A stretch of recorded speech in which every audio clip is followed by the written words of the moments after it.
रूही और जूही देंगी घर वालों को खुशखबरी। नहार और रूही होंगे अपनी बेटी के साथ एक नए घर में शिफ्ट। मजबूरी में नहार के पापा लेंगे नहार के खिलाफ कोर्ट की मदद, क्योंकि जहां अभी रूही और नहार एक दूसरे से ये बात छुपा कर रख रहे हैं कि उन्हें इस घर में आने के बाद कितनी मुश्किलों का सामना करना पड़ रहा है, लेकिन रूही और नहार इतनी आसानी से हार नहीं मानने वाले, क्योंकि जब कोई नहार को नौकरी देने के लिए राजी नहीं होता तो वो मजदूरी करने के लिए तैयार हो जाता है और रूही उस दुकान पर कम पैसों में काम करने की ठान लेती है। लेकिन वहीं जब नहार पत्थर तोड़ने के लिए हथौड़ा उठाता है तभी नहार के पापा उसे अपनी गाड़ी से देख लेते हैं, मगर नहार खुद को छुपा लेता है और रतन के सामने नहीं आता। जिसके बाद नहार जब रोज रोज मजदूरी पर जाने लगता है तो एक दिन रूही को शक हो जाता है कि आखिर नहार शाम को इतना थक हार कैसे जाता है। इसलिए जब रूही बार बार नहार से सवाल करती है तो नहार रूही को सारा सच बता देता है कि वो कुछ दिनों से मजदूरी का काम कर रहा है और जब तक उसे कहीं नौकरी नहीं मिल जाती तब तक वो यही काम करता रहेगा। जिसे सुनकर रूही को नहार के लिए काफी दुख होता है और वो भगवान से प्रार्थना करती है कि जल्द ही नहार को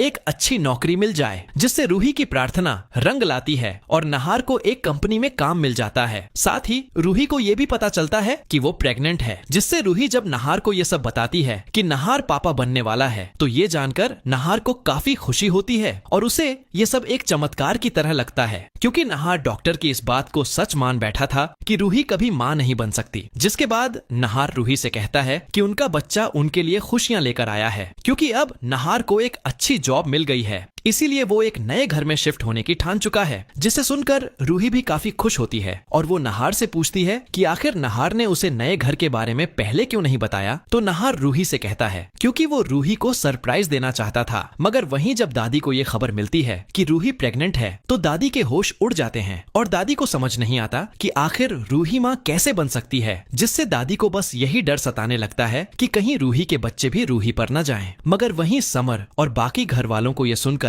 काफी खुशी होती है कि रूही प्रेग्नेंट है, तो वहीं सोनी को भी इस बात की चिंता होने लगती है कि कहीं रूही बेटे को जन्म न दे दे, वरना उन्हें नहार के बेटे को भी घर और जायदाद में से हिस्सा देना पड़ सकता है। जिसके बाद कुछ महीने बाद जूही और रूही दोनों बेटियों को जन्म देती हैं, जिससे सोनी और दादी को जूही पर काफी गुस्सा आता है, क्योंकि वो दोनों तो जूही से पोता चाहती थी जो उनका वंश आगे बढ़ा सके। मगर जब ये बात रतन को पता चलती है तो वो एक बार फिर से सोनी और दादी को खूब डांट लगाता है कि आखिर वो दोनों खुद औरत होकर ऐसी सोच कैसे रख सकती हैं, जहां समर की बेटी हुई है। इस बात से सोनी थोड़ी परेशान तो होती है, मगर रूही की बेटी के बारे में सोचकर सोनी को काफी तसल्ली मिलती है, क्योंकि उसे लगता है कि अगर रूही बेटे को जन्म दे देती तो मुश्किल हो जाती। जिसके बाद जल्द ही नहार और रूही उस बस्ती को छोड़कर एक नए घर में शिफ्ट होते हैं और नहार का काम देखकर उसे कंपनी में प्रमोशन भी मिलता है, जहां रूही और नहार अपनी बेटी की खूब अच्छे से परवरिश करते हैं। मगर जूही ये सोचकर उदास रहने लगती है कि आज अगर रूही इस घर में होती तो वो दोनों बच्चियों का